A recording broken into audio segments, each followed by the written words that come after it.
ሰላም ጤና ይስጥልን አድማጭ ተመልካቾቻችን ግንቦት 6 2018 ዓ.ም ላይ እንገኛለን። በአመቱ 9ኛው ወር በወሩ ደግሞ 6ኛው ቀን ላይ እንገኛለን።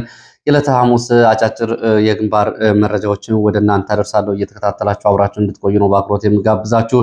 በሰዓት የተለያዩ መረጃዎችን ይዣለሁ። በአማራ ክልል በተለያዩ አካባቢዎች የቀጠለውን ውጊያና ተዛማጅ መረጃዎችን በተመለከተ ዝርዝር የግንባር መረጃዎችን ይዣለሁ ወደ እናንተ አደርሳለሁ። ሁለት ዋና ዋና አውራ ጎዳናዎች በውጊያ ምክንያት ስለመዘጋታቸውና ይህንን የተመለከተውን መረጃ ጨምሮ የተለያዩ መረጃዎችን ወደ እናንተ አደርሳለሁ። በተለይ በሰሜን ምዕራብ ኢትዮጵያ ከጎንደር ወደ መተማ እንዲሁም ደግሞ ከጎንደር ወደ አዲስ ዘመን የሚወስደውን መንገድ የተመለከቱና በአካባቢው ያሉ አጠቃላይ ሁኔታዎችን በተመለከተ ዝርዝር መረጃዎችን ይዣለሁ። በተለያዩ ቀጠናዎች ምርጫውን ለማስፈጸም በሚል አየር ኃይል በተሰጠው ትዕዛዝ በተለያዩ አካባቢዎች የድሮን ስምሪት፣ ቅኝቶች፣ ጥቃቶች እየተፈጸሙ መሆናቸውን የሚያሳዩ መረጃዎችም አሉ። በዚህ የተለያዩ መረጃዎችን አደርሳችኋለሁ። ከሰሜን ወሎ የቆቦ ደጋማ አካባቢዎች እስከ አምባሰል፣ ምዕራብ ወሎ መቅደላ፣ ወግዲ እንዲሁም ደግሞ የጉና ተራሮችን ጨምሮ እስከ መንዝ ተራሮች ድረስ ያለውን የድሮን ስምሪት በተመለከተ አጫጭር መረጃዎችን በሰዓት ወደ እናንተ አደርሳለሁ። እየተከታተላችሁ አብራችሁ እንድትቆዩ ነው በአክብሮት የምጋብዛችሁ። እንደዚሁም ደግሞ በምዝበራና በዝርፊያ ይፈለጉ ወይም ደግሞ ምርመራ የተጀመረባቸው ሰዎች ከሀገር መውጣታቸውን የሚገልጹ መረጃዎች ወጥተዋል። ይህንን በተመለከተ እንደዚሁ አጭር መረጃ ወደ እናንተ አደርሳለሁ። በወለጋ ቀጠና ያለውን ማጠቃለያ ሁኔታ በተመለከተ አሁን እንደ አዲስ የጦር ስልት ሆኖ እየተፈጸመ ያለውና በአካባቢው በሚኖሩ የአማራ ተወላጆች ላይ እንግዲህ ከፍ አደጋ ይዞ የመጣውን አዲሱን ስልት በተመለከተ ዝርዝር መረጃዎችን በዚህ ሰዓት ወደ እናንተ አደርሳለሁ። እናንተም እየተከታተላችሁ አብራችሁ እንድትቆዩ ነው በአክብሮት የምጋብዛችሁ። እንግዲህ በወለጋ ቀጠና ያለው አጠቃላይ ሁኔታ ያው እንግዲህ በተለያየ ጊዜ እንደተገለጸው በአካባቢው የተለያዩ ታጣቂዎች ይገኛሉ። ከመንግስት እስከ ክልሉ የጸጥታ ኃይሎች እንዲሁም ደግሞ ራሳቸውን የሚከላከሉ የአካባቢ አማራ ወጣቶች ፋኖ እነሱን ጨምሮ እንደዚሁ በ1977 በነበረው የሰሜን ኢትዮጵያ ድርቅ ምክንያት በአካባቢው ሰፍረው የሚገኙ እንደዚሁ ኦሮሞኛ የሚናገሩ የህወሓት ታጣቂዎችን ጨምሮ የኦነግ ታጣቂዎችም ራሳቸው በሁለትና በሶስት ቡድን ተከፋፍለው ነው የሚንቀሳቀሱት። በነጃል መሮ፣ በነጃል ሞሲሳና በነጃል ቃቂር የሚመሩ በሚል በተለያየ አደረጃጀት ውስጥ ይገኛሉ። የሁሉ ታጣቂ የሚንቀሳቀስበት ቀጠና ላይ ያለው አጠቃላይ እንግዲህ ፈተናን በተመለከተ በተደጋጋሚ መረጃዎች ሲደርሱ ነበር። አሁን ደግሞ እንግዲህ የመጣው አዲሱ ስልት ምንድን ነው? በዝርዝር የምትሰሙት ይሆናል። እነዚህና ሌሎች መረጃዎችን እየተከታተላችሁ አብራችሁን ስትቆዩ ሀሳብ አስተያየት ቢኖራችሁ ጥቆማ ዜናችን@gmail.com ላይ ተሳትፏችሁን የምታደርጉበት ጥቆማዎቻችሁን የምታደርሱባቸው የኢሜል አድራሻ እና የቴሌግራም፣ የዋትሳፕ፣ የሜሴንጀር አድራሻዎችን መጠቀም ትችላላችሁ። እያደረሳችሁ ስለሆነ በእጅጉ ነው የማመሰግነው። ከላካችኋቸው መልእክቶች መካከል ምርጫን በተመለከተ ያለው ሁኔታ ነው። አንዳንድ አካባቢዎች ምርጫ በተለይ በአማራ ክልል በተለያዩ አካባቢዎች የህዝብን ስም ዝርዝር ከተለያዩ ዶክመንቶች ፋይሎች በመውሰድ ነው ምዝገባ የተደረገው። ይሄ ደግሞ ምርጫውን ህጋዊ አድርገውም የሚሉ የተለያዩ አስተያየቶችን አድርሳችሁኛል። እንዲሁም ደግሞ ከምርጫ ጋር በተያያዘ እንደዚሁ በሚሊሻዎች የሚፈጸሙ ካሁኑ የኮሮጆ መገልበጥ ስራዎችን የተመለከቱ ጥቆማዎች አድርሳችኋል። በተደጋጋሚ ብዙ ጉዳዮች ተብለውበታል። በዚህ ጉዳይ ላይ አሁንም የምርጫ ካርድ ሚሊሻዎች የማያድሉባቸው አካባቢዎች እንዳሉ የሚገልጹ መረጃዎችን እና ጥቆማዎችን ጨምሮ አድርሳችሁኛል። አመሰግናለሁ። ወደ ትግራይም የሚወስደን መረጃ አለ። ወደ ትግራይ የሚወስደን መረጃ በዚሁ የመረጃ ጊዜ አድርሳችኋለሁ። አብራችሁን ቆዩ። በቀጥታ ወደ መረጃዎች ነው የሚሄደው። የድሮን ስምሪትና የድሮን ድብደባን የተመለከቱ መረጃዎችን አስቀድማለሁ። በምርጫ እንዳይደናቀፍ በሚል አየር ኃይል በተጠንቀቅ እንዲቆም ባለፈው በወታደራዊ ካውንስል በተሰጠ ትዕዛዝ መሰረት በተለያዩ አካባቢዎች በአማራ ክልል በተለያዩ አካባቢዎች የድሮን ስምሪት እየተደረገ ነው የሚገኘው። በእርግጥ ከአማራ ክልል ባሻገር በምዕራብ ኢትዮጵያ በቤኒሻንጉል ቀጠናም በተመሳሳይ እንደዚሁ የድሮን አሰሳና ቅኝቶች መኖራቸውን የሚገልጹ መረጃዎች ወጥተዋል። ለምሳሌ ሸርቆሌ ተብሎ የሚጠራው አካባቢ የድሮን ጥቃትም የድሮን ስምሪትም እንዳለ ታውቋል። ከዚህ ጋር በተያያዘ በተለያዩ አካባቢ ስምሪት የተሰጠ ሲሆን በተለይ የስምሪቱ ዋና ዓላማ አንድም ለማስፈራራት ሁለትም ደግሞ ጥቃት ለመፈጸም እንደሆነ ነው የድሮን ስምሪት እየተሰጠ የሚገኘው። በደብረ ታቦር ቀጠና እስቴ፣ አንዳቤት፣ ስማዳ፣ በጉና ተራሮች በስተደቡብ በሚገኙ አካባቢዎች ዛሬ ማለዳ ለሁለተኛ ቀን የቀጠለ የድሮን ስምሪትና አሰሳ እየተደረገ መሆኑን ከአካባቢ ወጡ መረጃዎች ያሳያሉ። በስማዳ ጸዶየ፣ ምክሬ፣ ሞክሻ፣ ጎና፣ ወለላ ባህርን ጨምሮ በጉና ተራሮች አቅራቢያ ዛሬ ማለዳ የድሮን አሰሳና የድሮን ቅኝት ሲደረግ አርፍዷል። ያም ሆኖ እስካሁን ድረስ የድሮን ጥቃት የተፈጸመበት አካባቢ የለም። በተጠቀሱት ቦታዎች ማህደረ ማርያም፣ ደብረ ታቦር በቅርብ ርቀት ግንቦት 5 በትላንትናው ዕለት በተፈጸመ የድሮን ጥቃት በሲቪሊያን ላይ ጉዳት ደርሷል። እንዲሁም ደግሞ በፋኖ እጅ የነበሩ 6 ወታደሮችን ጨምሮ እነሱን ይጠብቁ የነበሩ 2 የፋኖ አባላት አንድ የሞት አንድ የአካል ጉዳት ሲደርስ 6 ወታደሮችም ጉዳት ደርሶባቸዋል ተብሏል። ከዚህ ባሻገር በአካባቢው የአብነት ተማሪዎች ጉዳት ደርሶባቸዋል። የቆሎ ተማሪዎች በመደበኛ ተማሪዎች ላይም እንደዚሁ ጉዳት ደርሷል። አርሶ አደሮችም ጉዳት ደርሶባቸዋል። ሴቶችን ጨምሮ 7 ሲቪሊያን፣ አንድ የፋኖ አባልና 6 በፋኖ እጅ የነበሩ ወታደሮች በዚህ የድሮን ጥቃት ጉዳት ደርሶባቸዋል። ዛሬም በአካባቢው የድሮን ስምሪትና ቅኝት እየተደረገ ነው። ወደ ምዕራብ ወሎ ስንሄድ በምዕራብ ወሎ በሚገኙ ወረዳዎች ወግዲ፣ ተንታ፣ መካነ ሰላም፣ ቦረና ሳይንት ማለት ነው። እሱን ጨምሮ በመቅደላና አካባቢዎች ዛሬ ማለዳ የድሮን አሰሳና ቅኝት ስለመደረጉ ከአካባቢ የወጡ መረጃዎች ያሳያሉ። ያም ሆኖ እንግዲህ የዛሬ ድሮን አሰሳ ቢደረግም ቅኝት ቢደረግም በአካባቢው የተፈጸመ የድሮን ጥቃት የለም ተብሏል።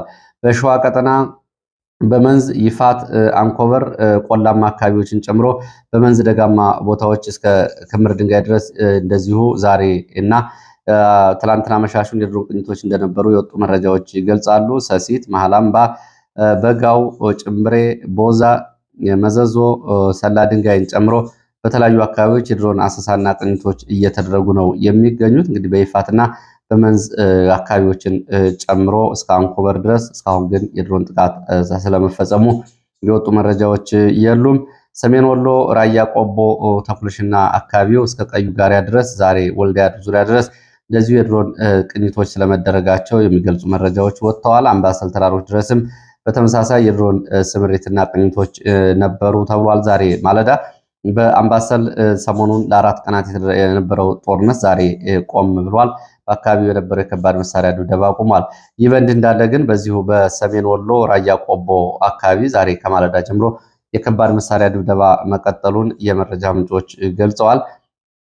ከቆቦ ከተማ ወጣ ብለው በሚገኙት ሆርማትና ጮቢበር ተብሎ ከሚጠሩ ካምፖች ወደ ተለያዩ አካባቢዎች የከባድ መሳሪያ ድብደባ እየተደረገ ነው። እየተደረገ ባለው የከባድ መሳሪያ ድብደባ የደረሰው ጉዳት በውል አልታወቀም። ተጨማሪ መረጃዎችን በሌላ የመረጃ ሰዓት ተከታትዬ ይዤ የመመለስ ይሆናል። ወደ ማዕከላዊ ጎንደር ደንቢያ ስንሄድ በደንቢያ የአንድ የ75 ዓመት አዛውንት በመከላከያ መረሸናቸውን ቤተሰቦቻቸው ገልጸዋል። ምስራቅ ደንቢያ ድርማራ ተብሎ በሚጠራ ቦታ አዛውንቱ የተገደሉት በመኖሪያ ቤታቸው ግቢ ውስጥ እንዳሉ እንደሆነ መረጃዎች ገልጸዋል።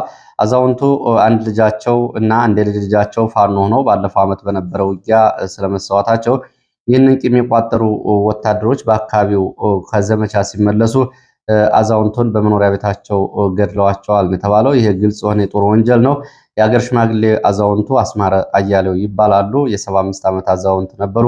ግልጽ የጦር ወንጀል ነው እየተፈጸመው። እንግዲህ ይሄ አዛውንት ልጆቻቸው የፋኖ አባል በመሆን በውጊያ ላይ ስለመሞታቸው መረጃዎች ጠቁመዋል። ከዛ ውጭ ምንም አይነት በራሳቸው በኩል የተሳትፎ የሌላቸው ያልታጠቁ ሲቪል በመኖሪያ ቤታቸው ነው ይህ ጥቃት እየተፈጸመባቸው። ሌላው በዚሁ በጎንደር ቀጠና ከግንቦት 4 ግንቦት 5 ዋና ዋና መንገዶች ተዘግተው እንደነበር መረጃዎች ጠቁመዋል። ለሰዓታትና ለግማሽ ቀንም ተዘግተው እንደነበር የወጡ መረጃዎች ያሳያሉ።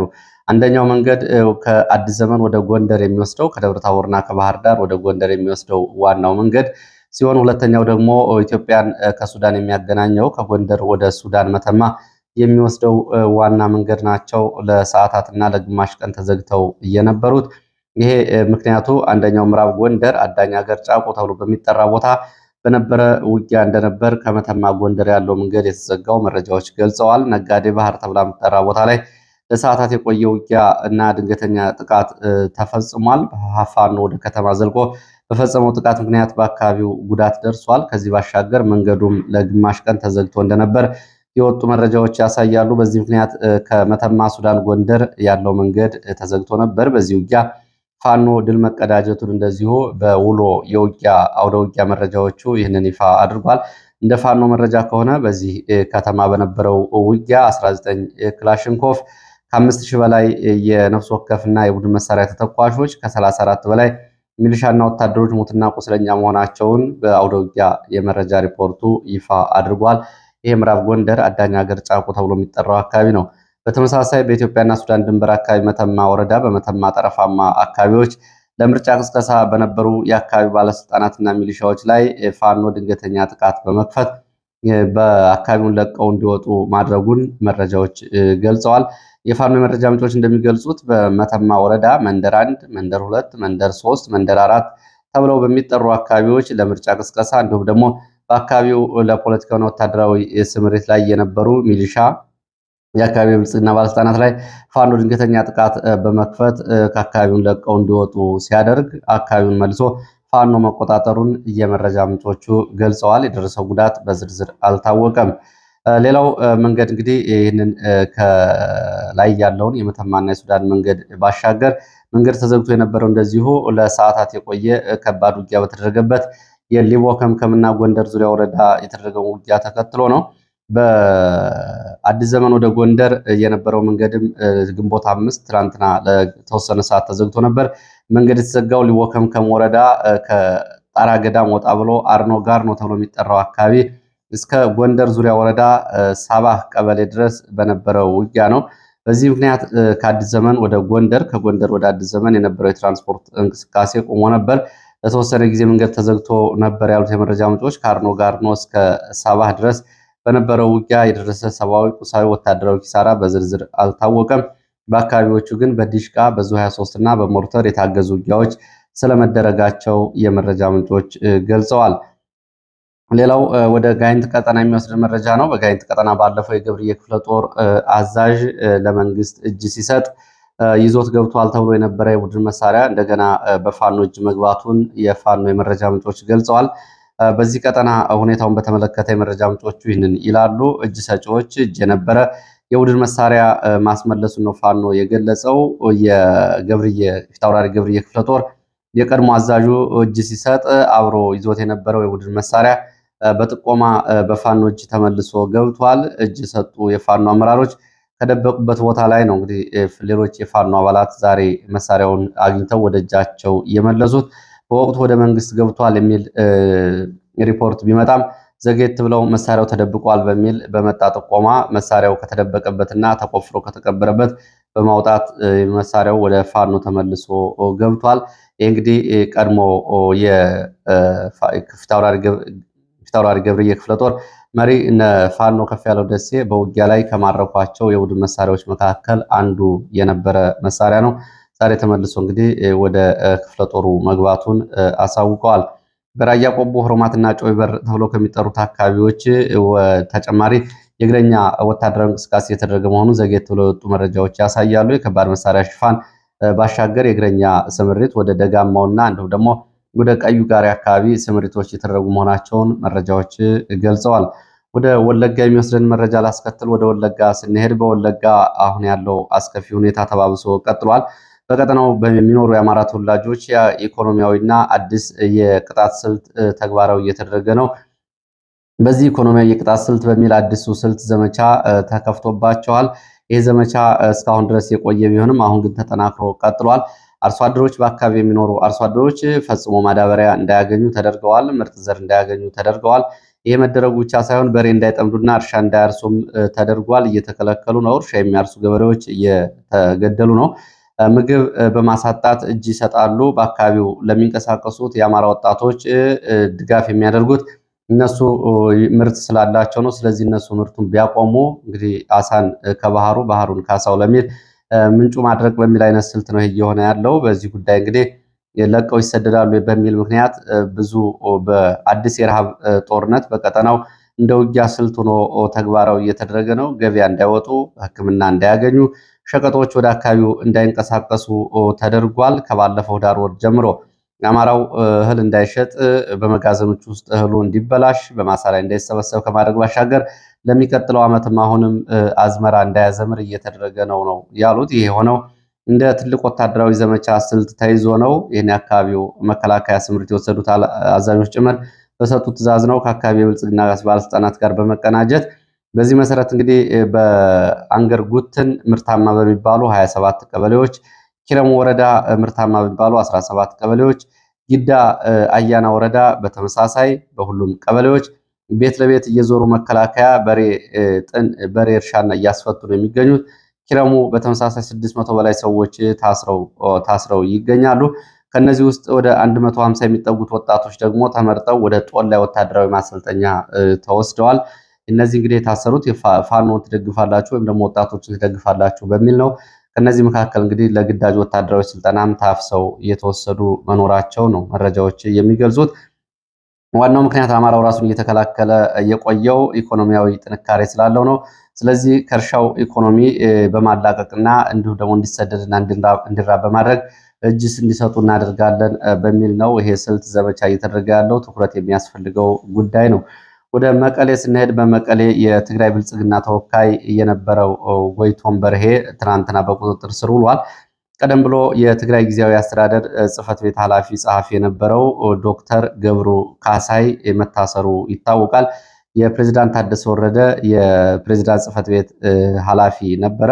ከሁለት ቀናት በፊት ነው እሱ የታሰረው። ትላንትና ደግሞ ጎይቶም በርሄ በቁጥጥር ስር ውሏል። የነ ደብረጽዮን ቡድን መፈንቅለ መንግስት ማድረጉን የሚቃወሙ ወታደራዊ፣ የሲቪል እንዲሁም ደግሞ አክቲቪስት ጋዜጠኞችን ጨምሮ በቁጥጥር ስር እንዲውሉ በተሰጠው ትዕዛዝ መሰረት ነው ይሄ እየሆነ ያለው። ከዚህ ጋር በተያያዘ የትግራይ ጊዜያዊ አስተዳደር በቁጥጥር ስር ያዋለውን ዶክተር ገብሩ ካሳይን የትግራይ ፕሬዝዳንት ጽህፈት ቤት ኃላፊ በነበረበት ጊዜ በእጁ የነበሩ ማህተም እንዲሁም ደግሞ የማህበራዊ ሚዲያ የይለፍ ኮዶችን፣ ሌሎች ሰነዶችን እንዲያስረክብ በታሰረበት ቦታ ማስጠንቀቂያ ተሰጥቶታል። ይህን የሚያስረክብ ከሆነ ከስርም እንደማይፈታና ሌላ እርምጃ እንደሚወሰድበት ማስጠንቀቂያ ተሰጥቶታል። ሌላው ደብረጽዮን ደብዳቤ ጽፏል። ደብረጽዮን ለሳውዲ አረቢያ የውጭ ጉዳይ ሚኒስትር ደብዳቤ ጽፏል። በሳውዲ አረቢያ የሚገኙ የትግራይ ተወላጆችን በተመለከተ እንግዲህ ደብዳቤ ጽፏል። ደህንነታቸው ስደተኞች ባሉበት ሁኔታ እንዲጠበቁና ከዚህ ጋር በተያያዘም ወደ ሀገራቸው በሰላም እንዲመለሱ ያለውን አጠቃላይ ሁኔታ በተመለከተ ነው ደብረጽዮን ደብዳቤ እየጻፈው። ይሄ በኢትዮጵያ ባለው ሁኔታ አንድ የክልል ፕሬዝዳንት የውጭ ጉዳይ ለሌላ ሀገር የውጭ ጉዳይ ደብዳቤ መጻፍ አይችልም። ይሄ የሚያሳየው እንግዲህ ያው ትግራይ በከፊልም ቢሆን ወደ ነፃ ሀገርነት እየሄደ መሆኑን የሚያሳይ ነው። ከዚህ ተነስቶ ነው እንግዲህ የህወሓት ትግል አጋርነት ብያኔ የሚሰጠው። አሁን ደብረጽዮን ራሱን ችሎ ለተባበረው መንግስታት ድርጅት፣ ለአፍሪካ ህብረትን ጨምሮ ለውጭ ሀገራት ውጭ ጉዳይ ሚኒስትሮች ደብዳቤ ይጽፋል። ይህ እንግዲህ በኢትዮጵያ ውስጥ አለመሆኑን የሚያሳይ ነው። ብዙ ጉዳዮችን ማንሳት ይቻላል። ለማንኛውም ይህንን አድርጓል። ትግራይ አሁን ዲፋክቶ ስቴት ወይም ደግሞ በፌዴራል መንግስቱ ጋር የሚያገናኛቸው የፓስፖርት እና የጥሬ ገንዘብ ጉዳይ እንጂ ሌላውን ፖለቲካዊ፣ ዲፕሎማሲያዊ እንዲሁም ደግሞ የአጠቃላይ ግንኙነታቸውን በተመለከተ በኤርትራ በኩል ከሱዳን እስከ ግብጽ ድረስ እንዲሁም ደግሞ በኤርትራ በኩል እስከ ውጭ ሀገራት ግንኙነት እያደረጉ ሲሆን ወታደራዊ ቁሳቁሶችን፣ ወታደራዊ ሎጂስቲኮችንም በዚሁ አቅጣጫ እያስገቡ ነው የሚገኙት። ያው እንግዲህ ቀስ በቀስ ትግራይ ወደ ሌላ ሀገርነት እየሄደች እንደሆነ የህዝቡም እንዲለማመድ እነሱም እንዲያውቁት የተደረገ ነው። ላለፉት 6 ዓመታት የነበረው ሁኔታም ከዚህ የተለየ ባህሪ አልነበረውም። አሁንም ህወሓት እንደገና ሲመጣ ይህን እያደረገ ነው ያለው። ሌላው እዚሁ ትግራይ አካባቢ ካሉ መረጃዎች ደግሞ ህወሓት ጊዜያዊ ቢሮውን ከመቀሌ ወደ አክሱም እያዛወረ ነው የሚሉ ተደጋጋሚ መረጃዎች እየወጡ ነው የሚገኙት። ይህንን በተመለከተ የተለያዩ ምክንያቶች እየተጠቀሱ ነው የሚገኙት። አንደኛው ምክንያት ከደህንነት ስጋት ጋር በተያያዘ ነው። ወደፊት የሚኖር የአየር ጥቃት ካለ አክሱም ከተማ የአየር ጥቃት ሊፈጸምበት አይችልም፣ የታሪካዊ ቅርሶች መገኛ ስለሆነ ከዚህ ጋር በተያያዘ የህወሓት ወታደራዊና የፖለቲካ መሪዎች ከለላ ለማግኘት አክሱም ከተማን እንደ መጠለያ ታሪካዊ ቅርሶቹን ለመጠቀም አስበው ነው የሚሉ ሲሆን፣ ሁለተኛው ደግሞ አክሱም ከመቀሌ አንጻር ወደ ኤርትራ ለማፈግፈግ ከትግራይ ከተሞች በጣም በቅርብ ርቀት ከሚገኙ ከተሞች አንዷ በመሆኗ ከአክሱም ወደ ኤርትራ ለማፈግፈግ ከአክሱም ወደ ኤርትራ አጠቃላይ ግንኙነቶችን እንዲሁም ደግሞ እንቅስቃሴዎችን ለማድረግ ከመቀሌ ይልቅ የተመራጭ መሆኑን ተከትሎ ነው የሚሉ አሉ። ሌላ ሶስተኛ ደግሞ ከትግራይ አክቲቪስቶች እየወጣ ያለው ሰሞኑን የትግራይ ቤተ ክህነት ያው እንግዲህ ትግራይ እንደ ሀገር ስለሆነ የራሱ ቤተ ክህነት አለው። የትግራይ ቤተ ክህነት የወሰነው ውሳኔ ተከትሎ በትግራይ የአክሱም ከተማ ቅዱስ ከተማ ናት የሚልና ጥንታዊና ተያያዥ ሃይማኖታዊ ጉዳዮችን ተከትሎ የፖለቲካ ማዕከል እንድትሆን ካለው ፍላጎት አንጻር እንደሆነም የሚገልጹ መረጃዎች እየወጡ ነው የሚገኙት። በኮረም ማይማዶ፣ ጨቃና ዝኪያ ተብሎ በሚጠሩ አካባቢዎች ለህወሓት ታጣቂዎች ሎጂስቲክ ድጋፍ አላደረጋቸውም የተባሉ 60 አርሶ አደሮች ታፍነው መወሰዳቸውን የመረጃ ምንጮች ገልጸዋል። የአርሚ 26 ተብሎ የሚጠሩ ታጣቂዎች ናቸው ከየቤታቸው አርሶ አደሮቹን አፍነው ወደ ወታደራዊ ካምፕ የወሰዷቸው። ይሄ የሆነው ግንቦት 3 እና ግንቦት 4 እንደሆነ ቤተሰቦቻቸው ገልጸዋል። በምን ሁኔታ እንዳሉ የታወቀ ነገር የለም ነው ያሉት። ቀጥላለሁ። ወደ ሌሎች መረጃዎች ስቀጥል ወደ አዲስ አበባ የሚወስድን መረጃን የማስከትለው በአዲስ አበባ ከሀገር እንዳይወጡ የታገዱ ተጠርጣሪዎች ገንዘብ ከፍለው ከሀገር መውጣታቸውን የሚገልጹ መረጃዎች ናቸው የወጡት። እንደ ጥቆማ ሰጪ መረጃ ምንጮቹ ከሆነ በሙስና እና በከፍተኛ የገንዘብ ዝርፊያ የሚጠረጠሩ 9 ታዋቂ ነጋዴዎችና ግለሰቦች ከሀገር እንዳይወጡ ምርመራ እየተደረገባቸው ባለበት ወቅት ከሀገር እንዲወጡ ተደርጓል። መረጃው እንዲደርሳቸውና ለፌዴራል ፖሊስ፣ ለኢሚግሬሽን፣ ለመረጃና ደህንነት ሰዎች ከፍተኛ ገንዘብ በመክፈል ከሀገር እንዲወጡ እና እንዲያመልጡ ተደርጓል ብለዋል የኢሚግሬሽን የመረጃ ምንጮች። ተጠርጣሪዎቹ አቃቢ ሕግና ፖሊስ በቢሊዮን የሚቆጠር ገንዘብ የህዝብና የሀገር ሀብት አባክነዋል በሚል ምርመራ እየተደረገባቸው እንዳለ ነው ከሀገር የወጡት። የኢሚግሬሽን የመረጃ ምንጭ ይህንን ብሏል። በዚህ ወቅት ይላል የመረጃ ምንጩ ገንዘብ እስካለህ ድረስ የትኛውንም ወንጀል ብትፈጽም በየትኛውም ሁኔታ በህግ ቁጥጥር ስር አትውልም፣ እየሆነ ያለው ይሄ ነው ብሏል። ከነዚህ ጋር በተያያዘ በተለይ የእነዚህ ሰዎች ስም ዝርዝር እንዲያጋራ የጠየቁት የመረጃ ምንጭ ይህንን ለጊዜው እናቆየዋለን፣ ለምርመራ ተያያዥ ከሆኑ ከጓደኞቻቸው ጋርም የቀጠለ ምርመራ ስላለ በሚል ጉዳዩን ከመግለጽ ተቆጥቧል። ሆኖም ይላል ሶስቱ በተለይ ከአብይ አህመድ ጋር ጭምር ጥብቅ ግንኙነት ያላቸው እንደሆኑ ገልጿል። ጠቅላይ ሚኒስትሩ በሚጠራቸው የባለሀብቶች ስብሰባ ከቀዳሚዎች ተርታ የሚገኙ ለጠቅላይ ሚኒስትሩ የፕሮጀክቶች ገንዘብ ሲጠየቁ በማንኪያ እየሰጡ በአካፋ ከሚዝቁት መካከል ይገኙበታል ሲልም ይህንን ጨምሮ ገልጿል። አሁን ወጥተዋል። ምናልባት አብይ አህመድም እንግዲህ ሊያስመልሳቸው ይችላል። ወደ ሌሎች መረጃዎች ስቀጥል የአፍሪካ ቀንድ መረጃዎችን ነው የማስከትለው። ወደ አፍሪካ ቀንድ መረጃዎች ሲሄድ ወደ አፍሪካ ቀንድና ምስራቅ አፍሪካ የ24 ሰዓት የጦር መሳሪያ ዝውውር የተመለከቱ መረጃዎችን ስንመለከት በመቀመጫውን ኬንያ ያደረገው ስካይ አዋርድ የተባለ አየር መንገድ በፎከር ጀቶች የጦር መሳሪያ ወደ ኢትዮጵያ ደብረ ዘይት እንዲሁም ደግሞ ወደ ቻድ ማጓጓዙ ተገልጿል። እንግዲህ ለአርኤስኤፍ ሊደርስ የሚችል የጦር መሳሪያ እንደሆነ ይገመታል። በተመሳሳይ ከደብረ ዘይት እና ከአዲስ አበባ ወደ ቻድም የጦር መሳሪያ ሄዷል። ወደ ምዕራብ ሱዳን በዳርፉር በኩል ለአርኤስኤፍ የሚቀርብ ከዩናይትድ አረብ ኤሚሬትስ የመጣ የጦር መሳሪያ ነው። ሌላው ባይደር ተብሎ የሚጠራ አየር መንገድም ከፖርት ሱዳን ወደ ሩዋንዳ የጦር መሳሪያዎችን አጓጉዟል። ወደ ፖርት ሱዳን የጦር መሳሪያው ከቱርክ የገባ እንደሆነ መረጃዎቹ ያሳያሉ። በአቶት ተብሎ የሚጠራ የአየር መንገድ ይሄ መቀመጫውን ቡርኪና ፋሶ ያደረገ አየር መንገድ ከፍተኛ የጦር መሳሪያ ወደ ኢትዮጵያና ወደ ምስራቅ አፍሪካ የሚያጓጉዝ የአየር መንገድ ነው። ይሄ የዩናይትድ አረብ ኤሚሬትስ አልሪፋ ተብሎ ከሚጠራው የአየር ማረፊያ ወደ ኢትዮጵያ ትላንትና የጦር መሳሪያዎችን ማጓጓዙን የወጡ መረጃዎች ያሳያሉ። ዲፕሎማሲያዊ መረጃዎችን ስንመለከት ደግሞ አሜሪካ በኢትዮጵያ ላይ ተጥሎ የነበረውን የመሳሪያ ማዕቀብ ለማንሳት እንዲያሰበች እንደሆነ ታውቋል። ከሁለት ቀናት በፊት በወጡ የዲፕሎማሲያዊ መረጃዎች እንደታየው በትግራይ ክልል በነበረው ጦርነት ይህንን ተከትሎ በጆን ባይደን ተጥሎ የነበረው የጦር መሳሪያ ማዕቀብ በኢትዮጵያ ላይ ሊነሳ እንደሆነ ተሰምቷል። ሰሞኑን የአሜሪካ ተወካዮችና የኢትዮጵያ የውጭ ጉዳይ ሚኒስትር ተወካይ ካደረጓቸው ስብሰባዎች በኋላ ነው ይሄ መረጃ የወጣው። ከዚህ ባሻገር አሜሪካ በአፍሪካ ቀንድና በመካከለኛው ምስራቅ ሁነኛ ወዳጇ የሆነችውን የግብፅን ጥቅሞች ለማስከበርም እንደዚሁ ከፍተኛ ጥረት እያደረገች እንደሆነ ታውቋል። ግብፅ ከአባይና ከናይል ፖለቲካ አንጻር ከኢትዮጵያ አንጻር የሚደርስባትን ስጋት ለመቅረፍ በአሜሪካ በኩል ከፍተኛ ስራ እየተሰራ ነው። በዚህ በኩል እንግዲህ የአባይ ግድብን በተመለከተ የአባይን ፖለቲካ በተመለከተ ከግብፅ ጋር አሜሪካ ኢትዮጵያና ግብፅን አዲስ አበባና ካይሮን ለማነጋገር ያደረገችው ያለው ጥረትና የቀረቡ ጉዳዮችን በተመለከተ እስካሁን ግልጽ በሆነ መንገድ የተገለጹ ነገሮች ባይኖሩም የአባይ ፖለቲካ ወደ ቀይ ባህር ፖለቲካ ተዛማጅ ሆኖ በመሀልም በኤርትራ ላይ የጣሉ ማዕቀቦች እንዲነሱና ለኤርትራም ድጋፍ እንዲደረግ በሚል አሜሪካ አዲስ ሮድማፕ ወይም ደግሞ የድርድር ሀሳብ ይዛ መጥታለች ተብሏል። በዚህ ጉዳይ ላይ እንግዲህ ወደፊት የሚወጡ መረጃዎችን አብረን የምንከታተላቸው ይሆናል። ለሰዓት የነበሩ መረጃዎች እነዚህ ናቸው። ስለተከታተላችሁ በእጅጉ አመሰግናለሁ። በሌላ ተመሳሳይ መርሃ ግብር እስከምንገናኝ መልካም ጊዜ